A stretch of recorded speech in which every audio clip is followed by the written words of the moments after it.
What is going on, baseball fans, and welcome back to the channel.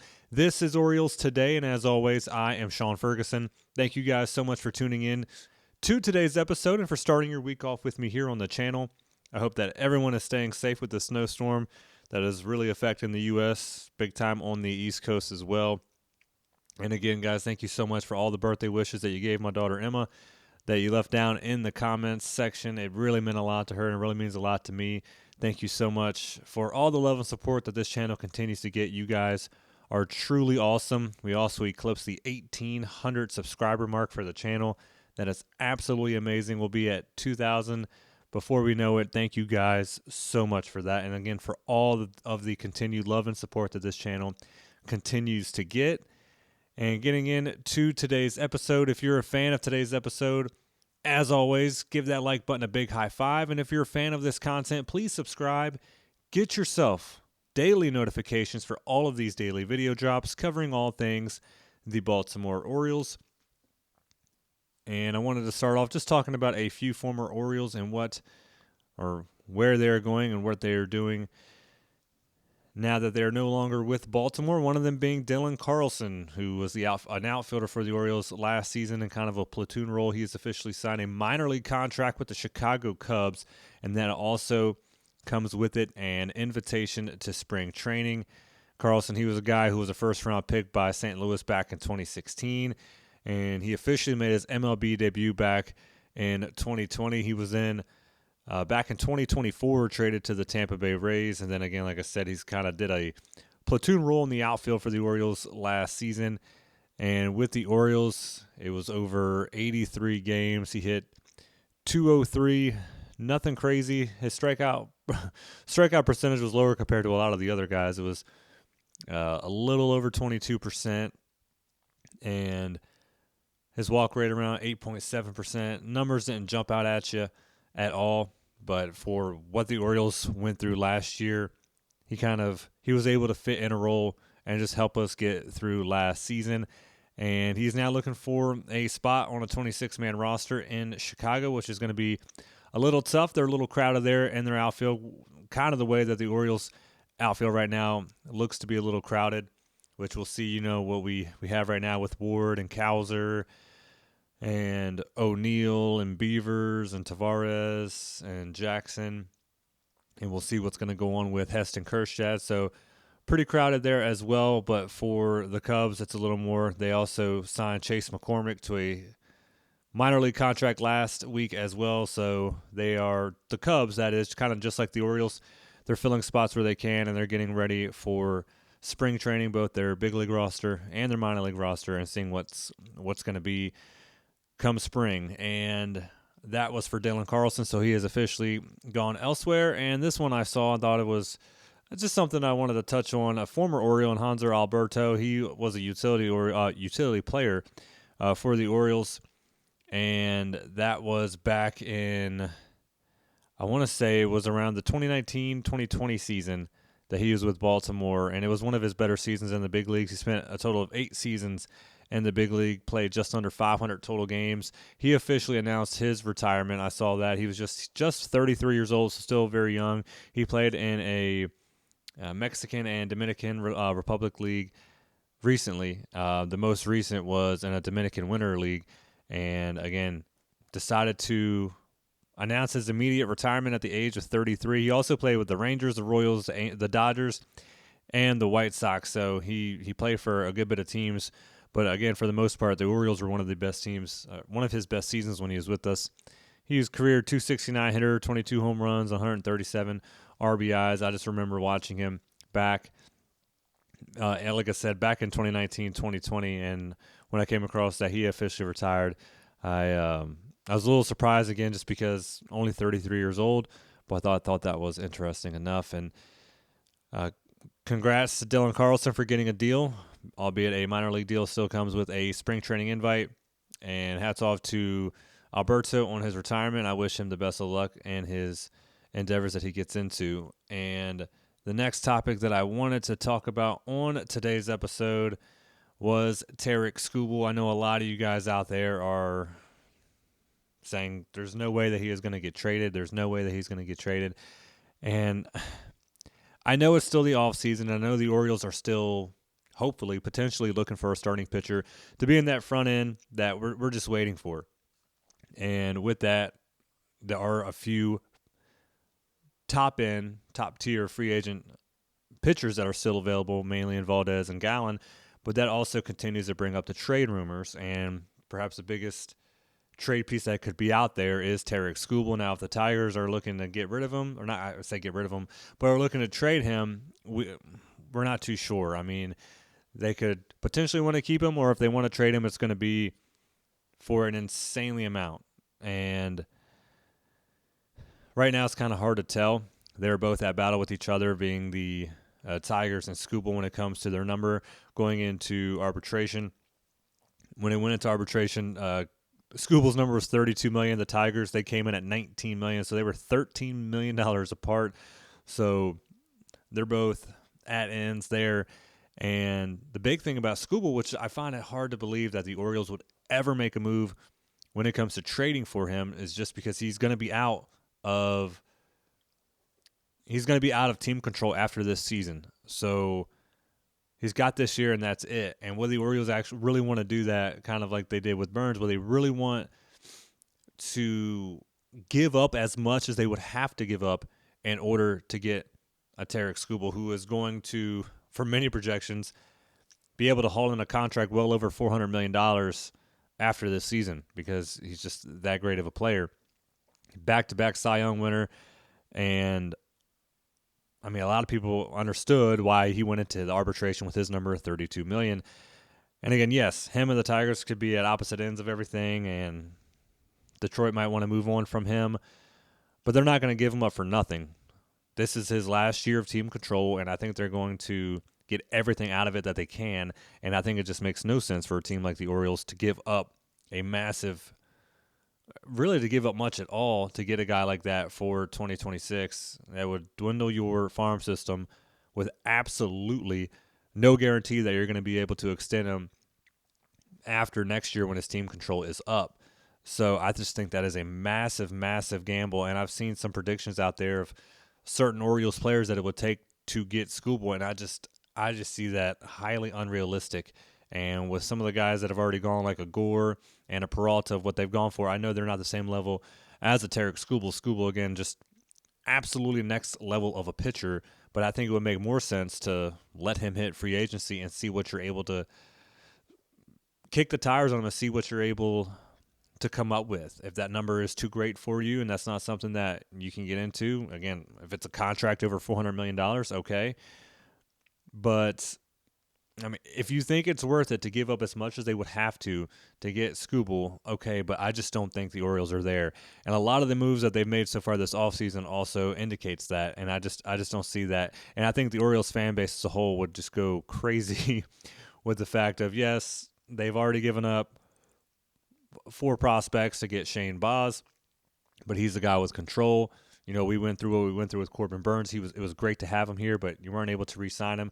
They don't want guys with opt-outs. They want guys who are going to be on this team when it comes to pitching through 2026, because that's just been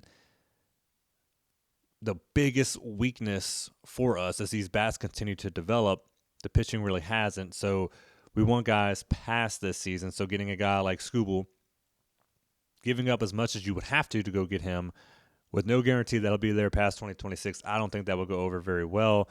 Yes, it would be absolutely amazing to have the guy for a year, but if you don't win the whole thing with him and he's gone, how much is that going to put you in the hole as well? Like I said, when you're slowly but surely trying to get this farm system back up, just with what it is going to take to get him, I just find it hard to believe, I'm really curious to see what it would take to get him, and I believe the Orioles could make it happen, but I think would really get into some key players that I think they need to hold on to that are going to make a difference down the line. So rumors, of course, stories, reports, they're still around that the Orioles could take a chance.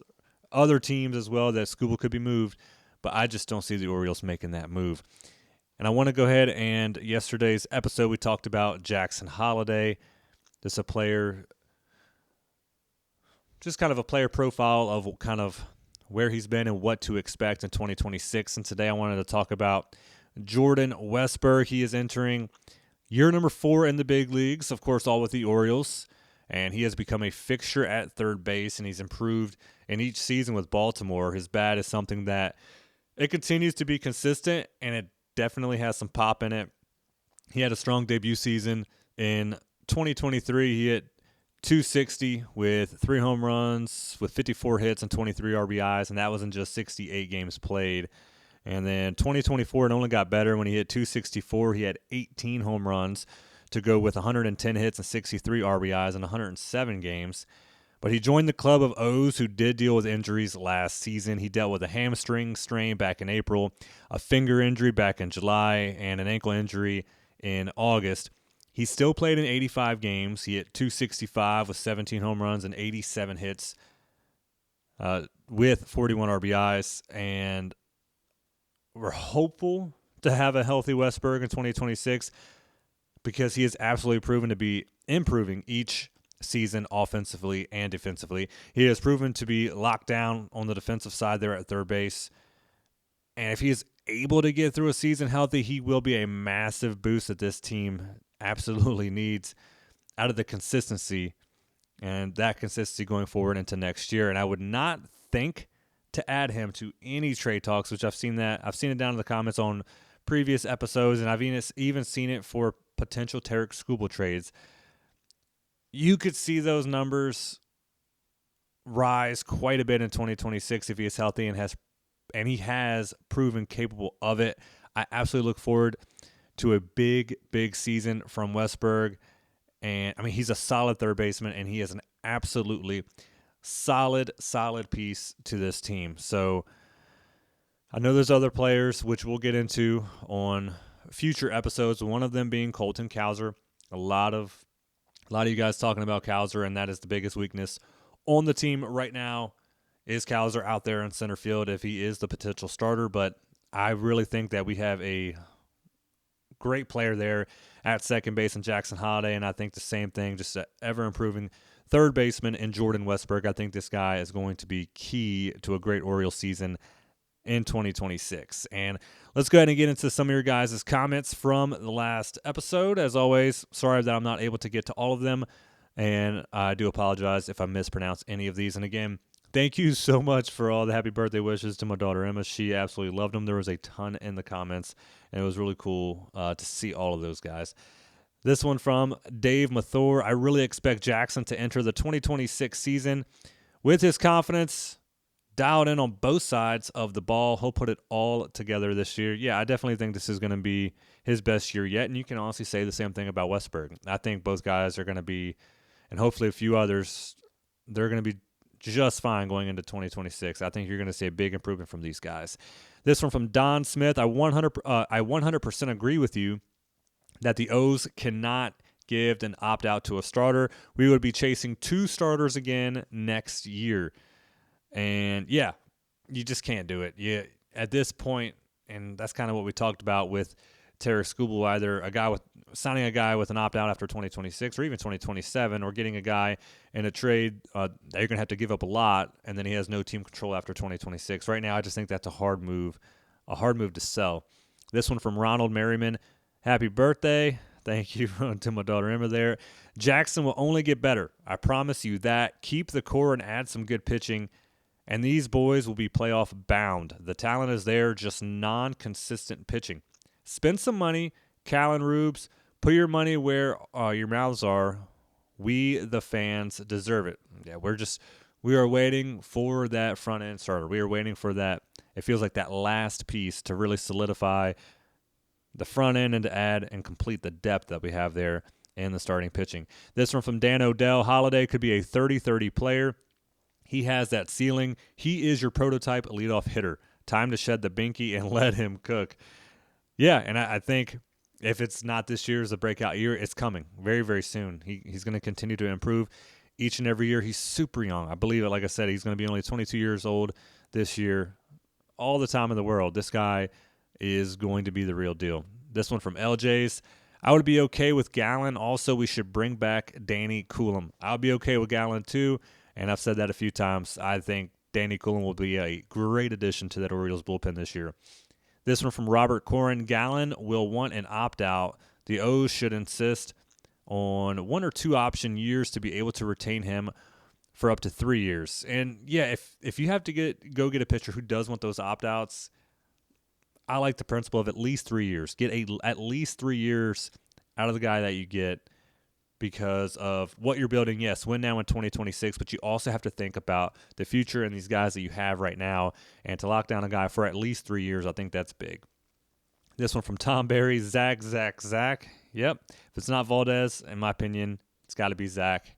And I would be okay if we went ahead and signed Zach and not Fromber, so we'll see what happens there. This one from David Tract. Jackson showed steady improvement in 2 seasons at a much younger age, while Kowser flashed in his first season and then regressed almost more than any other player in the majors.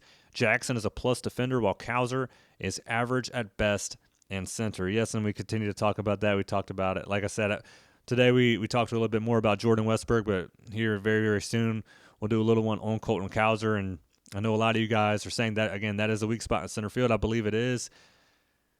Just still think it would be a great idea to really go out and get a guy like a Harrison Bader. I think that would be huge. Still keep Colton Kowser there and just have him continue to grow and progress. But right now, yes, after last year, it was tough. Hopefully he's able to bounce back. But you'll see that more from Jackson and Westburg, I do believe, this year. But hopefully Kowser will catch on. This one from Grumpy 2026. Another big splash is quickly turning into a minor splash for pitching. Quit sitting on your hands and get something done.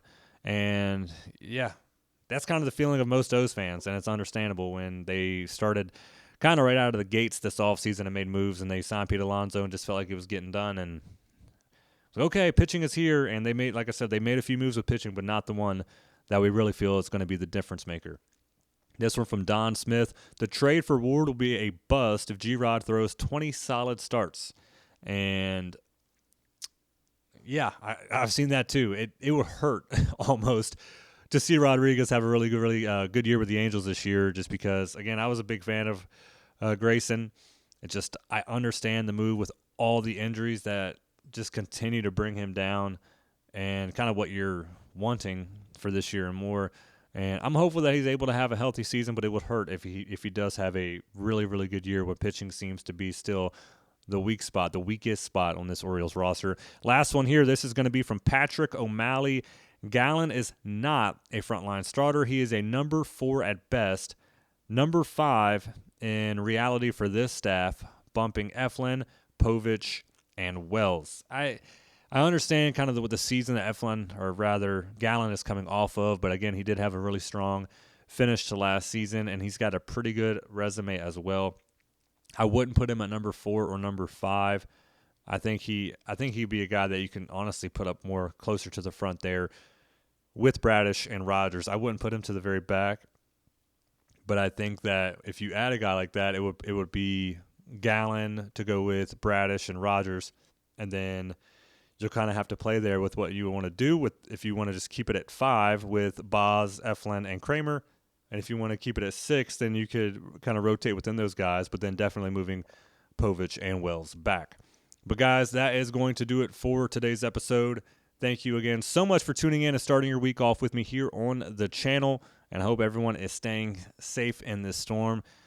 And if you were a fan of today's episode, please give that like button a big high five. And if you're a fan of this content, please subscribe. Get yourself daily notifications for all of these daily video drops covering all things the Baltimore Orioles. I will see you guys on the very next episode. This is Orioles Today. I am Sean Ferguson, and let's go O's.